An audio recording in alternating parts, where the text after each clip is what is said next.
I'm David Icke from England. I went through an extraordinary series of what you might call paranormal experiences, not that they were, 20 years ago in 1990 and 89, and basically the veil lifted and I saw the world in a completely different way, and I started on a journey of research which has led me over 20 years to a very obvious conclusion that this world is controlled by very, very few people behind the people we think are in power, and they have a very, very malevolent agenda for humanity as a whole, who to them are nothing more than cattle. This family bloodline interbreeding control system of these elite families was not just a human thing. It went beyond that into entities that are anything but human. And it was only with the passage of the years and more research when I started to realize the nature of this reality that we're experiencing that made sense in how this structure is playing out. Just outside of the frequency range of visible light, there are entities that are anything but human who have been manipulating this reality, this world, for eons. And because they are operating on a frequency that's different to ours, they have to manipulate our world through conduits. I mean, interfaces. For instance, when you see scientists in a laboratory, they want to work with material that's very dangerous. So the material will be in a big glass tank, and they will be outside the tank, and they'll put on those gloves, and they can work from outside the tank into the tank and do what they have to do. It's very, very similar in theme to what these Illuminati bloodlines have been bred for. They are bred to be the vehicles within visible light, this world that we experience, of these entities. And if you go back and you look at religious beliefs, etc., of the ancients and the accounts of the ancients, these entities, which go under different names, some people call them the serpent race, some people call them demonic.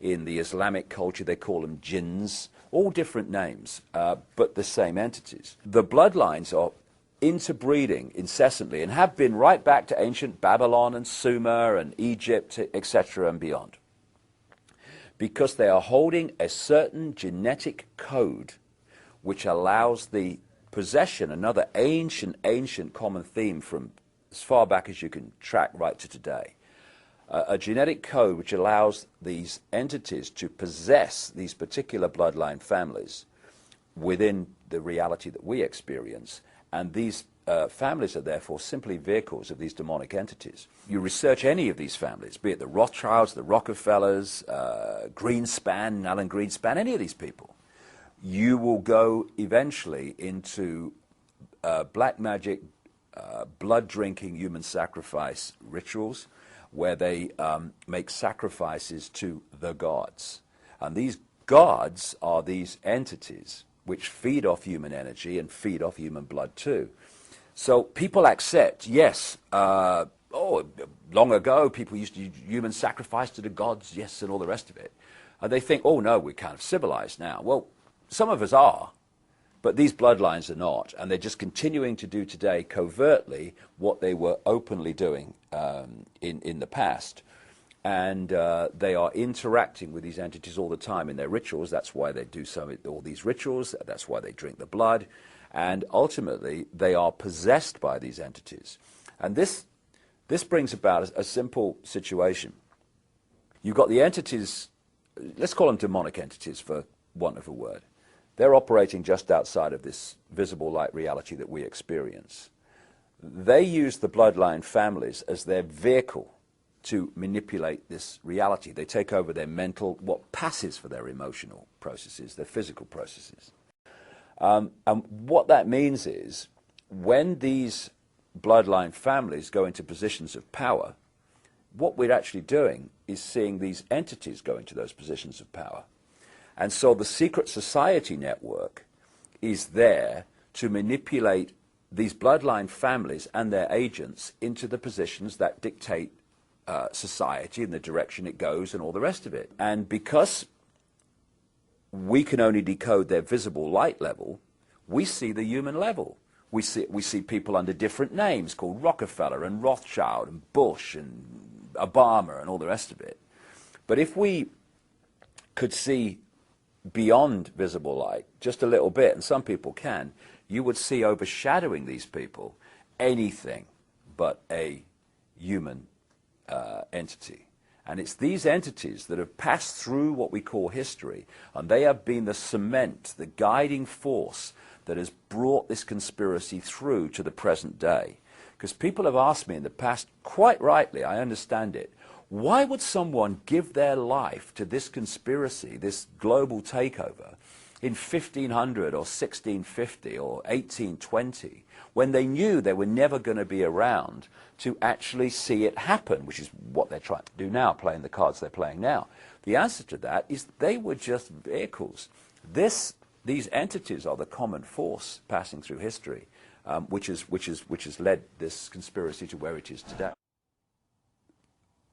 What the system has done is to keep from us the nature of the reality we're experiencing and the nature of who we are in life itself. And in doing so, it has kept us completely in the dark about what's actually happening around us.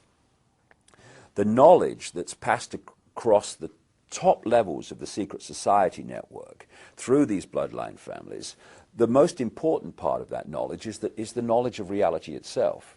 For instance, we think as we look around here that we're seeing everything that exists within this room.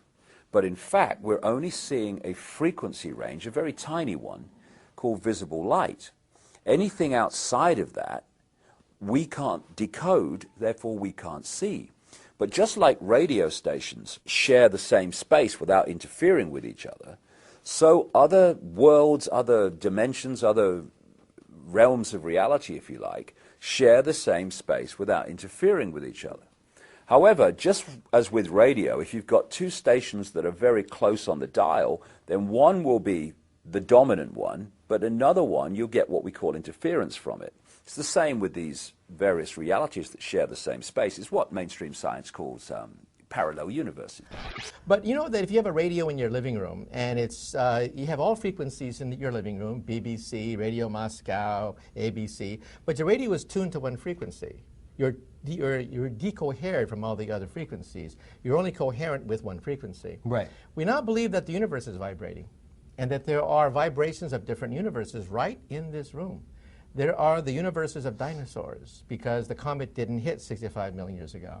They're the wave function of aliens from outer space looking at the rubble of an Earth that already was destroyed, all in your living room, except we have decohered from them. We're no longer in tune with them. We don't vibrate with them. Therefore, our universe is tuned to one frequency, right. Our universe. But it means that probably there are other parallel universes in your living room. And believe it or not, this is called modern physics.